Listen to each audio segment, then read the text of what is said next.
Hello, welcome to the My MACC Podcast, and in this episode, our topic is pop culture, and our subtopics are going to be film and production, video games, fashion, ventriloquism, and music throughout the ages. I hope you enjoy.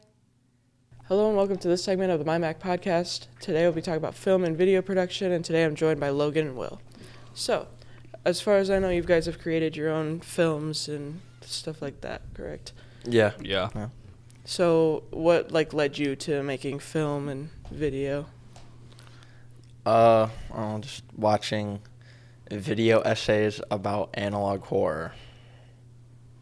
My mom and dad just love movies, and they own a lot of them, and they just played a lot over and over and over again when I was growing up, and it kind of just led to a cinephile obsession with movies.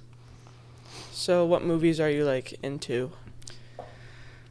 So there's a genre of film called exploitation films for the 70s and 80s that in particular I tend to watch. They're trashy movies, to be fair, but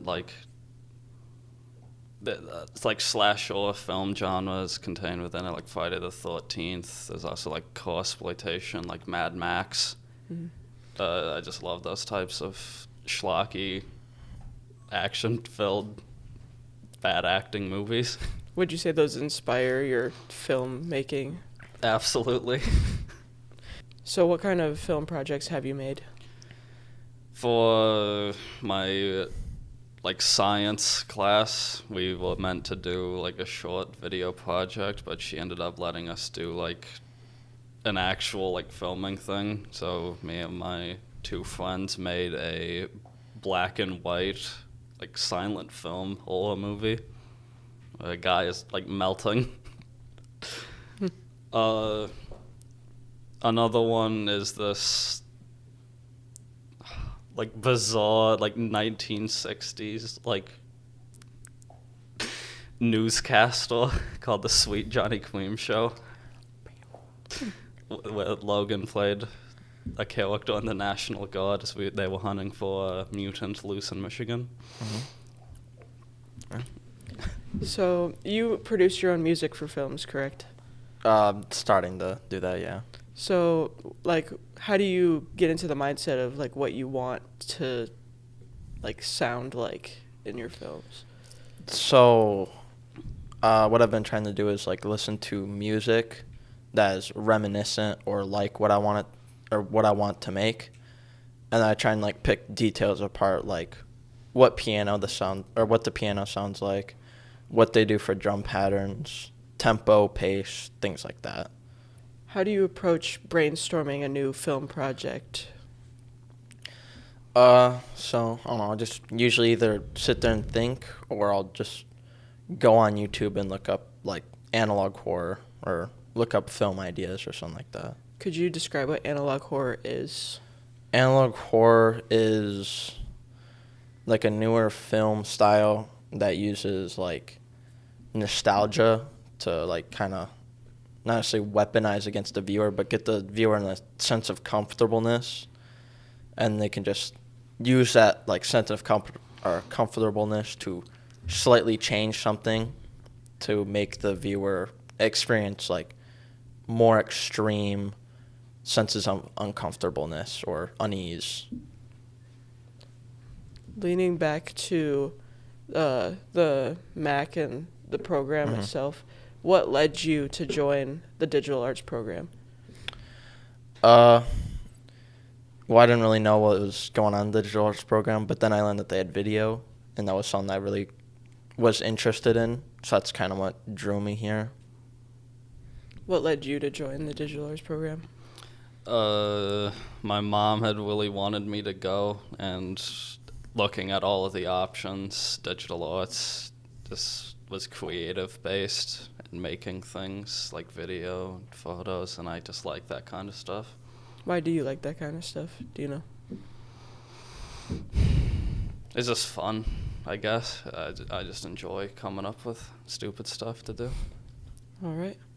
Thank you guys, and thank you for joining me on this segment of the My MACC Podcast. Welcome to this segment of the My MACC Podcast, and today we are talking about video games. I am here with my guest, Miles. Hello. Hello, Miles. What type of video games do you play? I play a lot of like Xbox and VR games mainly. Yeah, Console. VR games are fun, and consoles. I play a lot of console games as well. What games do you play on the console? I play a lot of racing games, like sim racing games. Oh, I have yeah. a sim setup. It's nothing like too special about that setup, but it's pretty nice. What do you play on your VR? I play an Oculus Quest 2. I got it for about 3-4 years ago. Best purchase I ever made on a video game console ever. Do you spend more time on your VR than your Xbox? Yes. I any free time I get, I'm usually always on it. It's a lot of fun. And what kind of games do you play in the VR? VR chat. Is that like your main game? Pavlov. Like I play a lot of like games that are like social because I like talking to people. Oh yeah. It's fun. But a game that is different is Bone Lab. And I like to have basically like Gmod, but on VR. It's really cool. What kind of games did you play when you were younger? What kind of games did I play? Let's see. That's a good question.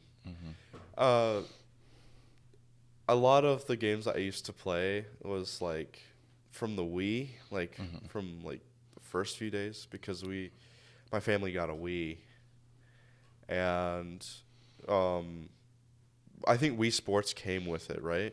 Yeah. Wii Sports came with the Wii, so I played that like a lot with the family.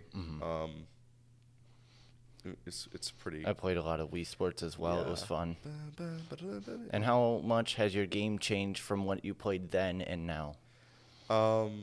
Graphically, it's incomparable, but I think that some games are kind of looping on themselves. They don't really try to push the edge of like what like games could be. Like they should, tell a really good story. They don't tell as good of a story as they did back in the day, but maybe that's just nostalgia. But who knows? Do you like games that have good story to them? Very, very much, yes. All right. Like the original Battlefield series. That's a first-person shooter. You don't expect a first-person shooter to have a good story nowadays, which is weird, because they were all about like realistic military simulation, stuff like that. Yeah. Another example of a good story is the GTA 5, literally the game called Grand Theft Auto 5. Even though, I'm not in the age rating, I'm not M-rated, but, everyone still plays it anyway. Yeah. I don't really care that much. The story is great. It's one of the best. Rockstar truly knows how to make a good story. Yeah. And Valve too, like the Half-Life Portal series. Those are great. Those are some examples of some like really, really good stories. Thank you, Miles, and thank you for tuning in on this segment of the My MACC Podcast. Hello, my name is Riley. I'm from the My MACC Podcast, and I'm here with Kelly from Threads. Could you tell me a little bit about yourself? Hi, Riley. Thanks for having me. My name is Kelly, and I am the owner of Threads Consignment in Stanton, Michigan. Threads is a resale consignment clothing store for men and women, and we feature clothing, shoes, accessories, and jewelry. Nice. How long have you been doing this? So I have owned Threads since August of 2022.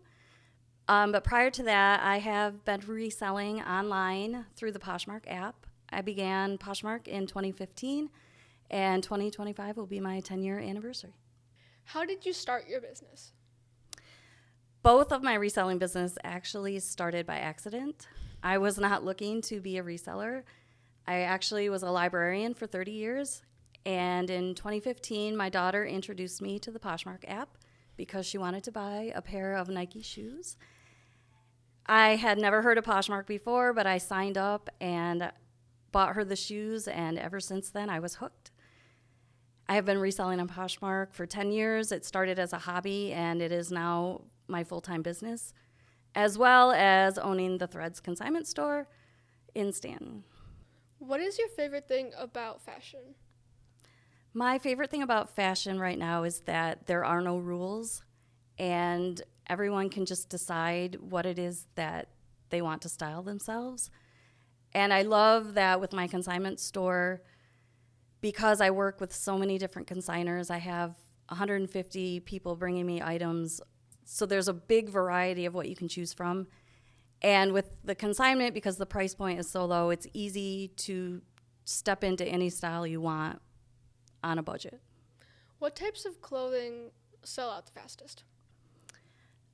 In my store, I would say jeans and tops are my best sellers because they're universal. Pretty much anybody is looking for a pair of jeans. And tops are one of the best overall fitting garments that you can buy. It's easy to find a top that can fit anybody's shape. Yeah. What ages do you have come to your store the most?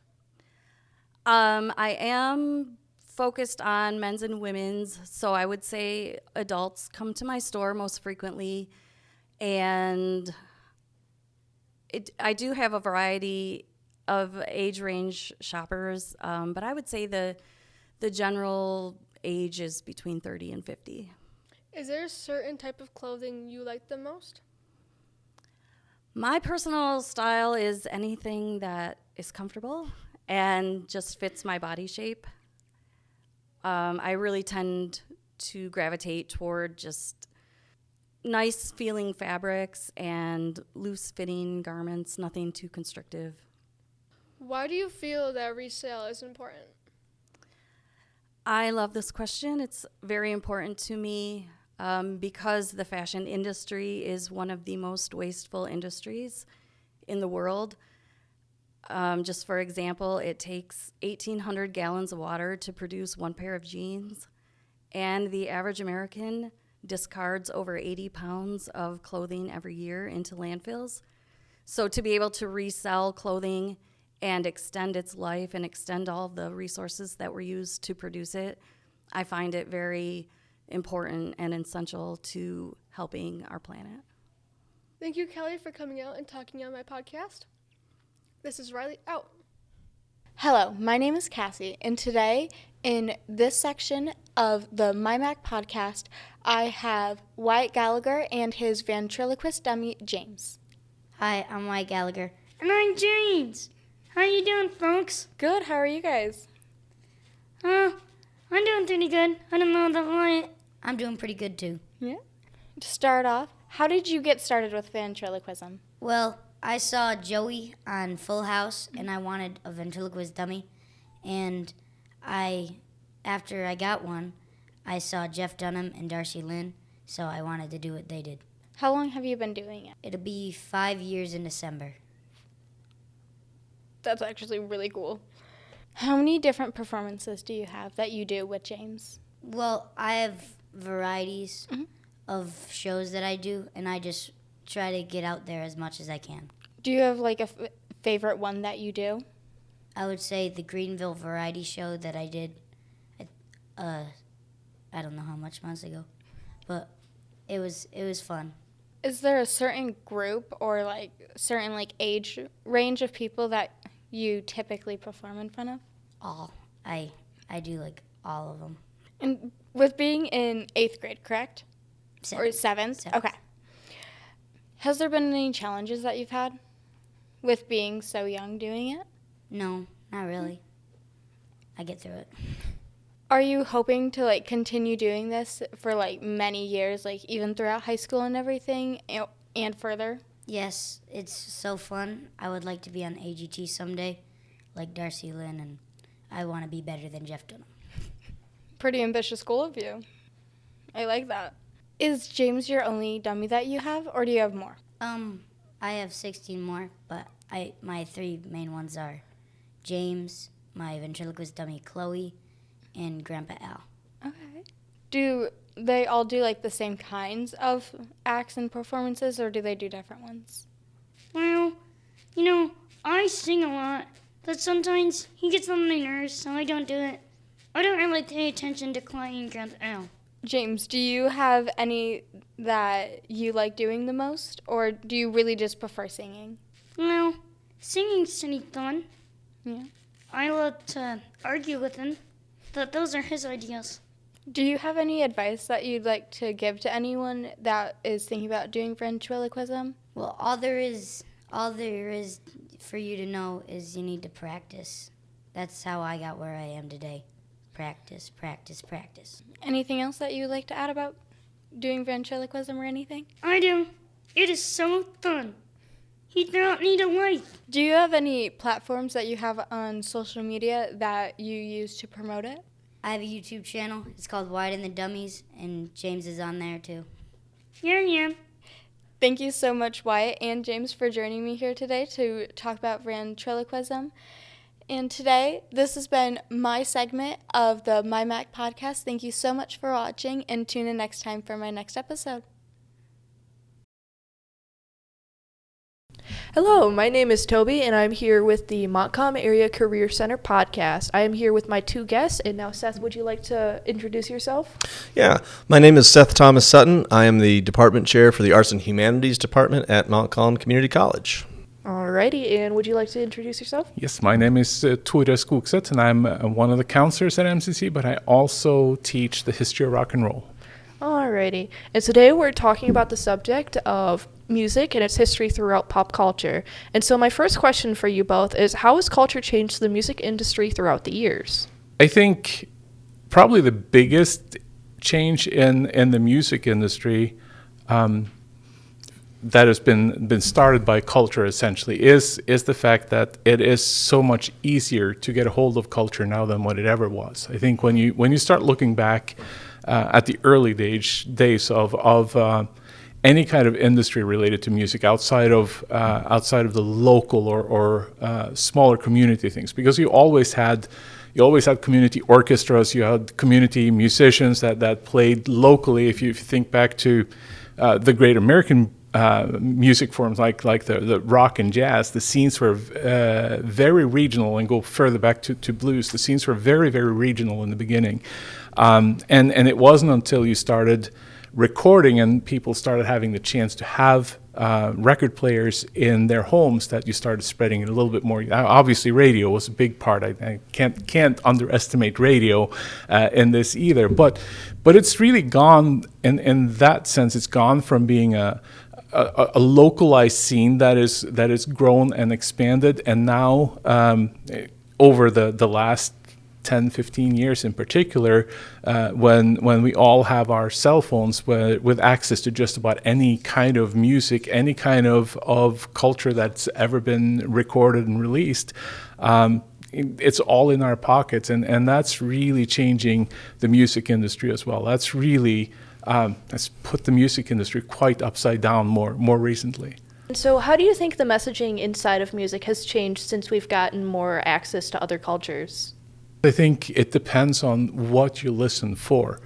I think the key thing with messaging is that you can find just about any kind of message that you want, what you look for. If you look more at the popular culture, you see a lot of messaging that is strictly, let's find the best way to communicate something that will sell as many records as possible. It's, to me, for a lot of that is more the mass-produced material where messaging is secondary, if not even further behind. But it's harder to penetrate with messages now than what it ever was before. Now, because everything is available, getting through you have to cut through so much more noise. And in the 70s and 80s, once an artist broke through, they could use that platform quite significantly and bring the messages that they wanted to get through very, very easily.